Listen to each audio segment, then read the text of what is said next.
1400 سال پرانی کسی بات کی سچائی کیسے پرکھی جائے؟ آج ہم ایک بہت ہی مشہور پیشگوئی سے جڑی دستاویزات کا جائزہ لے رہے ہیں اور ساتھ ہی یہ جاننے کی کوشش کریں گے کہ تاریخی روایات کی تصدیق کے لیے آخر کیا طریقے استعمال ہوتے ہیں۔ دیکھیں، یہ سوال تاریخ اور مذہبی علوم کے ہر طالب علم کے لیے بہت اہم ہے۔ جب کوئی قدیم تحریر ایک بہت بڑا دعویٰ کرتی ہے تو بھائی اس کے سورس کو کیسے ویریفائی کیا جائے؟ سارا نظام دراصل ایک ہی چیز پر ٹکا ہوا ہے، اور وہ ہے راوی، یعنی وہ شخص جو بات کو آگے پہنچا رہا ہے۔ اور یہ کوئی عام سی بات نہیں ہے، یہی اصول علم حدیث کہلانے والی پوری ایک سائنس کی بنیاد ہے۔ آئیڈیا بہت سادہ ہے لیکن گہرا بھی۔ کوئی بھی کہانی بس اتنی ہی معتبر ہوتی ہے جتنا کہ اسے سنانے والا، اور آج ہم اسی نظر سے اس پورے معاملے کی پڑتال کریں گے۔ تو چلیں اب ذرا تفصیل میں اترتے ہیں۔ جس ثبوت کی ہم چھان بین کر رہے ہیں وہ ایک پیشگوئی ہے، اور یہ حدیث کی ایک بہت ہی مشہور کتاب صحیح مسلم میں حدیث نمبر 2944 کے طور پر درج ہے۔ اور یہ کوئی معمولی پیشگوئی نہیں ہے، یہ قرب قیامت کے ایک بڑے ڈرامائی سین کی تصویر کشی کرتی ہے۔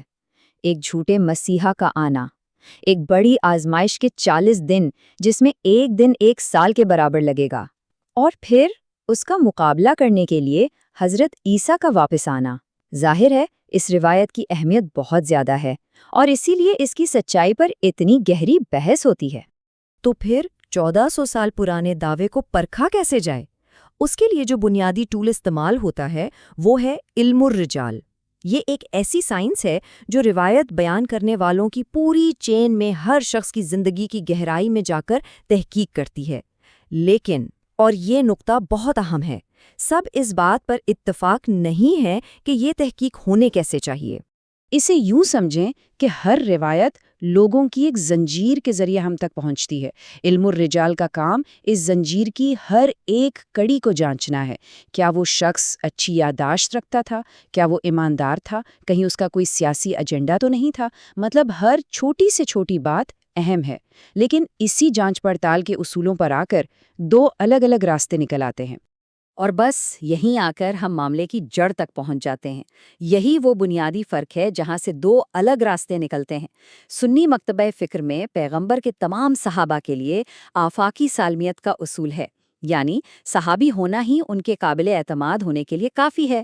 دوسری طرف شیعہ مکتبہ فکر مشروط سالمیت پر یقین رکھتا ہے۔ ان کے نزدیک کسی صحابی کا اعتبار پیغمبر کی دنیا سے جانے کے بعد ان کے اعمال اور فیصلوں سے طے ہوتا ہے۔ اب طریقہ کار میں یہ چھوٹا سا فرق ایک ہی تاریخی روایت پر دو بالکل مختلف فیصلوں کی وجہ بن جاتا ہے۔ تو اب آتے ہیں اس کیس کی مرکزی شخصیت کی طرف۔ انس بن مالک یہ اس پیشگوئی کے راویوں میں سے ایک ہیں، اور اس حدیث پر دو الگ الگ نتیجوں کو سمجھنے کے لیے ہمیں انس بن مالک کی شخصیت کے دو بالکل مختلف رخوں کو سمجھنا پڑے گا۔ سنی نقطۂ نظر کے مطابق جہاں تمام صحابہ کو قابل اعتبار مانا جاتا ہے، انس بن مالک کا ریکارڈ بالکل صاف ہے۔ ابن حجر اور الذہبی جیسے بڑے کلاسیکی علماء نے انہیں ایک عظیم صحابی، ایک بڑا عالم اور پیغمبر کا خادم قرار دیا ہے، تو اس نظریے کے مطابق ان کی گواہی میں شک کی کوئی گنجائش ہی نہیں ہے۔ لیکن جب شیعہ طریقہ کار یعنی مشروط سالمیت کے اصول کو لاگو کیا جاتا ہے تو تحقیق یہاں ختم نہیں ہوتی۔ اس نظریے کے مطابق راوی کی زندگی کا پیغمبر کے بعد والا حصہ بھی دیکھنا ضروری ہے، اور یہیں سے کچھ ایسے تاریخی واقعات ثبوت کے طور پر سامنے لائے جاتے ہیں جو سوال کھڑے کرتے ہیں۔ اس تنقید میں جو پہلا بڑا پوائنٹ اٹھایا جاتا ہے وہ ایک عوامی گواہی کا ہے۔ ہوا یوں کہ چوتھے خلیفہ علی ابن ابی طالب نے انس بن مالک سے ایک خاص واقعے کی گواہی دینے کو کہا، ایک ایسا واقعہ جو انہوں نے پیغمبر کی موجودگی میں دیکھا تھا، لیکن انس نے یہ کہہ کر انکار کر دیا کہ وہ بھول گئے ہیں۔ اور سب سے اہم بات یہ ہے کہ یہ واقعہ کسی مخالف کی کتاب سے نہیں لیا گیا، یہ تو مسند احمد بن حنبل جیسے بڑے سنی حدیث کے مجموعے میں بھی درج ہے۔ انس سے منسوب الفاظ یہ ہیں: آپ نے مجھے ایک ایسی چیز کی گواہی کے لیے بلایا ہے جسے میں بھول چکا ہوں۔ تنقیدی نظر سے دیکھیں تو اسے ایک بہت بڑا ٹرننگ پوائنٹ سمجھا جاتا ہے۔ اب اس عمل کو پرکھنے کے لیے جو مذہبی معیار استعمال ہوتا ہے وہ قرآن کی ان آیات سے آتا ہے جو صاف صاف گواہی چھپانے سے منع کرتی ہیں اور اسے دل کا گناہ کہتی ہیں۔ تو جو لوگ انس کے کردار پر سوال اٹھاتے ہیں ان کے لیے یہ واقعہ ایک واضح قرآنی حکم کی خلاف ورزی ہے۔